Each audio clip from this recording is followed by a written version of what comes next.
We are gathered here today. Wait, is it recording? Yeah. Just kidding. I knew it was. Hey, guys. Hi. This is Sarah. This is Caitlin. And this is Luminol. You know what I realized we have done a very terrible job at? What? Just assuming that everyone understands what this is and what's happening every single episode. We never introduce what we are. We never introduce who we are. We just get right into it. I have a lot of faith in our listeners, unlike you, Sarah. Oh, no, you guys. I assume that if they clicked on it, they know what it is. You click it, I'm not going to... Nothing good rhymes with click, so we'll just... Click it or ticket. Oh, yeah, that's Click true. it or ticket. Click it or something. But anyways, this is Luminol. And we are a true crime, strange happenings, odd histories, things podcast. With comedy and beer. And quite often Gatorade. Because of the beer. Yeah. And because of the 100 degrees outside. Because we reside in Phoenix, Arizona. I couldn't have said that any more less confidently. Phoenix, Arizona. Yeah. That old gal. How'd you guys like our aliens episode? Was that surprising? We come in peace. Whoa, they're listening. It's amazing. Sometimes we come in hot with good openers, and sometimes we have openers like this. Mm-hmm. Well, we're just glad you clicked because we're obviously not bringing you here. There's a reason for that, though. And I think it's for our lack of great stories to open with. And I think it's called quarantine. That's true. We don't have anything that's happened.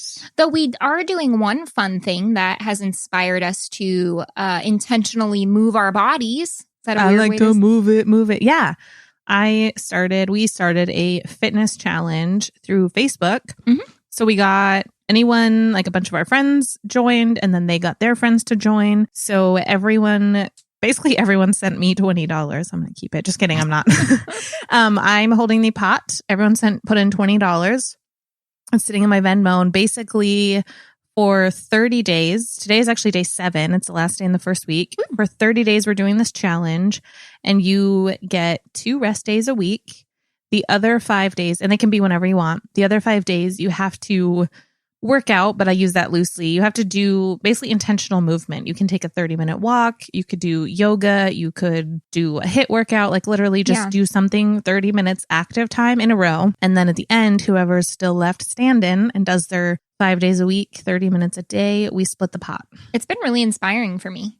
Yeah, it turns out when you put your money on the line, you will fucking work out. Or when you're allowed to post pictures of yourself working out in a way where people like them. Oh, yeah. And that is the coolest thing because you have to post proof every day. So most people are posting screenshots of their fitness trackers or watches or apps. If they don't have them, they're posting a screenshot of the workout they did or whatever. Yeah. But the cheering of the people on, the cheering on of the people has been great.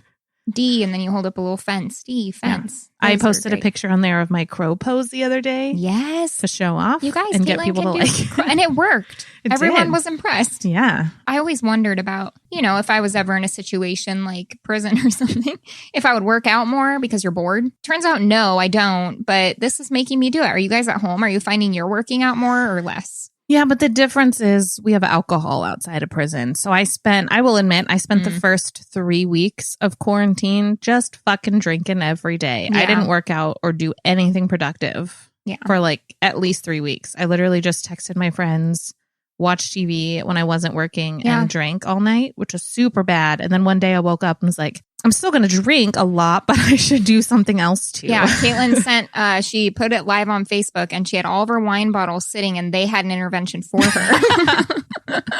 That's how bad it was. Hey. Actually, I'm weirdly, this is going to get a little deep, but I have a lot of alcoholics in my family. Mm-hmm. I drink often, but I don't often drink a lot. Yeah. Mm-hmm. It's a couple glasses of wine a night or something. Yeah. Yeah. Speaking of I'm a twin Christy. Speaking of our concerns about alcoholism, should we open a beer? Yes. Before we do that, what's our theme today? Kentucky. What a theme. We picked a random place. Looking good. I think I came up with it. I don't know why, but I was like, let's do Kentucky for a theme. And Sarah, for some reason, goes along with what I say. I mean, I've done themes like fucking Snow. Yeah, that theme was crazy. So I think my comeback is Kentucky. I think we'll do more state themes because why not? And we have some fun themes lined up for the summer. Never on the first try. Whoa, that beer's... I wouldn't know what this smells like, but it smells like weed. Can you tell them what the beer is called? Oh. And what it is? It's called the Hemperor. Hops and Hemp Rain. It's 7% ABV. It's from New Belgium, which is a great little... Was that bad, burp? So right before I came... Well, not right before, but for lunch today, after yoga, I had a giant plate of roasted broccoli, and that burp tasted just like broccoli. It was gross. Smell this beer in the bottle. Holy shit. I'm not wrong. That smells like straight Mary Jane. Oh my, you guys. That friend Mary Jane y'all had in high school. You know, the one who likes Spider-Man a lot and likes to get high. Yeah, that's why he takes her up on all the Spidey ropes. Spiderwebs. Dude, what if Spider-Man isn't real? What if it's just Mary Jane? What if it's like euphemism for being high and the whole movie is some made-up thing in some high person's head? That would be a marvel. Get it? You don't get... Oh, do you get what the joke you made? Yeah, that's why I said it. Was it funny or no? Yeah, but except Spider-Man is DC. Damn it. Isn't it? I tried, probably. I don't know. Look it up. I should know this. I know Batman's DC. Spider-Man's in the Batman world. No, I don't know. Someone's yelling at us right now. Look, we apologize. Spider-Man is a Marvel superhero. Yes! My joke is good! Caitlin's the one who's questionable. The reason people think he is DC is because at one point, Marvel and DC did a series of collaboration comics. Spider-Man is one of the Marvel heroes to appear in a DC comic. Boom. Boom. Cheers. It doesn't... smells... I know, but taste it. It doesn't... It's weird. It doesn't taste... I'm busy getting high. Leave me alone. No, I'm not even exaggerating, you guys. Beer. You take a sniff of this and it literally just... It tastes really good. It doesn't taste weedy. No, I mean, it doesn't taste like bong water. That's what I was scared of. Ew. Not that I've never drank bong water. Yeah, God, I hope not. I like it. I do too. You should like IPAs to drink this, especially with the smell. If you have sensory issues with like scents of beer, you're not going to get over this one. It's very skunky. It is not really hazy at all. It's a really pretty golden color. Delicious IPA. I think it's a good solid IPA for IPA likers. Alrighty, I'm going to go first today with our theme of Kentucky. Hey, Kentucky listeners out there, let us know what you thought and if you'd heard of these cases. Let us talk about it. We did want to give one little reminder. If you haven't heard of the Luminol Ball, check that out. That's coming up around the corner on June 13th. It is a free, fun party on Zoom. And then there'll be prizes that you can buy raffle tickets for if you'd like. They're $2 each. Or you can just come to the fun party and have a great time with us June 13th. And we're hosting that live. But all of the proceeds from the raffle tickets go straight 100% to the domestic abuse hotline. And we will match those. Yes, Sarah and I are pooling our money together and donating. We're matching up to 100. So Let's at least try to get 200 and give it to the hotline. Yep. $200. We can do this. Yep. And if we can get $1 million, great. I'll take half and quit my job. Yeah, that'll be perfect. That escalated quickly. Yeah, nobody said that. Okay. So I'm going to tell you the case of Paige Johnson. This case you may have seen lately on the news, especially if you live in Kentucky or Ohio, because a new development that changed the course of the case happened literally this March, the end of March. So I'll get into all of that. First, my sources are CBS News. An episode of the Vanished podcast, if you haven't listened to that and you're interested in missing persons cases, that one's fabulous because essentially the host just prompts questions, but it's a family member talking for an hour about the person. It's fascinating. And then the host will do updates about cases and things like that. So I listened to The Vanish with Marissa Jones, and she had an interview with Brittany, who is Paige's sister, and Donna, who's Paige's mom, and then also I think one of Paige's aunts. What happened to PaigeJohnson.com, and then an article by Anjanette Levy for Local 12. So Paige Johnson was 17 years old, and she had some challenges that were all too familiar in poverty. So Paige came from a long line of cyclical poverty in Kentucky. And I think it's easy to assume that with poverty comes some kind of abuse, but that's not actually the case with Paige that we know of. Abuse and poverty are often related, but as we know, one does not require the other. Paige's family was very poor, And they dealt with many of the issues that do run prevalent in poverty. So like depression, anxiety, drug addiction, suicide, things like that. So her family had a lot of that kind of wrapped up in it. Paige, as far as we know, did not have any addiction issues, though she did have some party years, which throws a wrench in the case because we all know how police treat people who go missing who like to party. I partied in high school. Yeah, it's kind of... Who didn't? Yeah, it's a thing that happens for people of all social classes. I think it can happen a lot in rural towns of poor communities because there truly is the thing, what else do you do? You Alaska, yeah, hello. Well, and so in a rural area, there's literally nothing there. Yeah.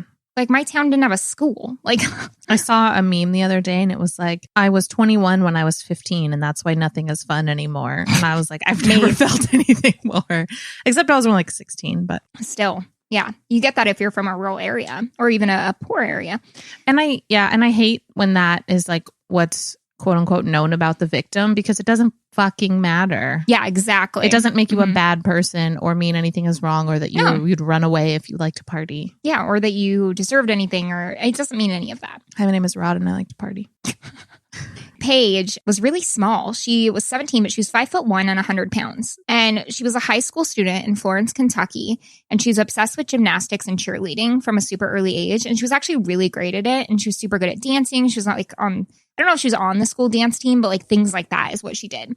She was on the cheer team and she even had the ability to compete at a large level with gymnastics, but she wasn't able to attend. I don't know why, if it was money or something, but like she won a contest and could have competed nationally in gymnastics. Like she was really good. Paige was also super close to her older sister, Brittany. And her older sister was only a couple years older than her. And Brittany was not as fiery as Paige. Like Paige was like kind of like a little spitfire. She was like super sweet, but could definitely hold her own.